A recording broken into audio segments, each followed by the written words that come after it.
Good evening, ladies and gentlemen. Just the day after de facto law minister Liew Keong said that the police have been told to stop using the Sedition Act 1948, Home Minister Muhyiddin Yassin today said that until that law is abolished, the police can still continue to use it. Situasi keadaan yang sedia ada ni mungkin kita harus lebih teliti kerana kalau tidak pun dia ambil tindakan di bawah akta tu ada peruntukan yang lain di bawah akta lain yang boleh diguna pakai. Itu yang jadi terserah pada pihak berkuasa polis untuk menimbang sama ada kes-kes yang dianggap hasutan itu adalah ada asas yang kukuh ataupun sebalik. For context, in response to a question from Lembah Pantai MP Fahmi Fadzil, the de facto law minister Liew Keong yesterday brought the Dewan Rakyat up to speed with the current status of the Sedition Act.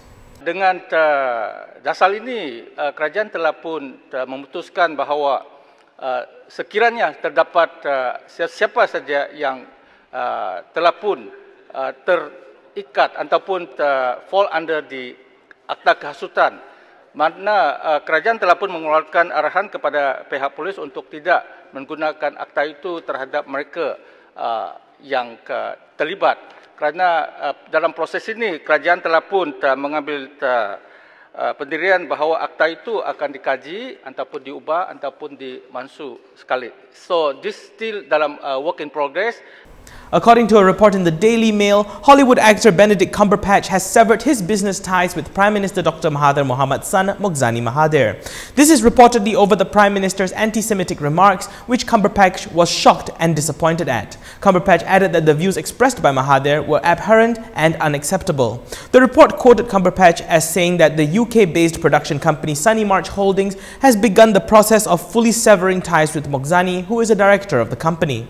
The report also wrote that Mogzani had invested some £1 million British pounds in Sunny March in return for shares via his company Kanchana Capital. How much will the East Coast Rail Link cost? Well, according to Prime Minister Dr. Mahathir Mohamad, the bill could be a whopping 130 billion ringgit. He said that this would include the interest incurred from the loan to finance the project. Mahathir said that if we want to stop the project, then we will be forced to pay billions in compensation. However, proceeding with the project will put our debt in the billions, which will take decades to pay off. We look again at the project and we find that some parts are not really necessary. We may not have to do double tracking, for example, because initially the projection for carriage of cargo and passengers is rather small. We can postpone parts of the construction or plan until later when it is required. Former Prime Minister Najib got wind of what Mahathir said and agreed that the cost of the ECRL could stack up all the way to 130 billion ringgit. However, he said that this would only take place under, quote, impossible circumstances. The project was introduced during Najib's tenure, where he said that it would cost 55 billion ringgit and be financed through a loan from China.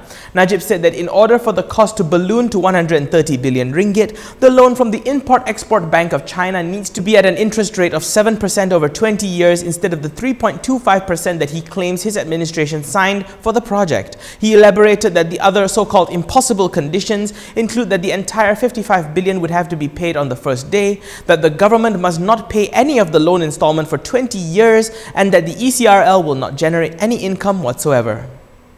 A worker who was involved in an accident on Monday at the Sultan Abdul Aziz Shah Airport in Subang Jaya or Sky Park Terminal succumbed to his injuries last night at the age of 39. The deceased, Muhammad Razaimi Iskandar Ahmad Razali, was driving an airport engineering vehicle when it collided with what appears to be the left wing of a private Bombardier Challenger 300 jet airplane. Malaysia Airport Holdings Berhad or MAHB has formed an investigation team to look into the accident and is working closely with the Civil Aviation Authority of Malaysia on the matter. The Ministry of Transport has also activated the Air Accident Investigation Division or Bahagian Siasatan Kemalangan Udara to carry out a full investigation. That is all from me, ladies and gentlemen. For more stories, you can go to KiniTV.com. Don't forget, you can hit like, share, comment, follow and subscribe. I'm Daniel Anthony. Thanks for watching.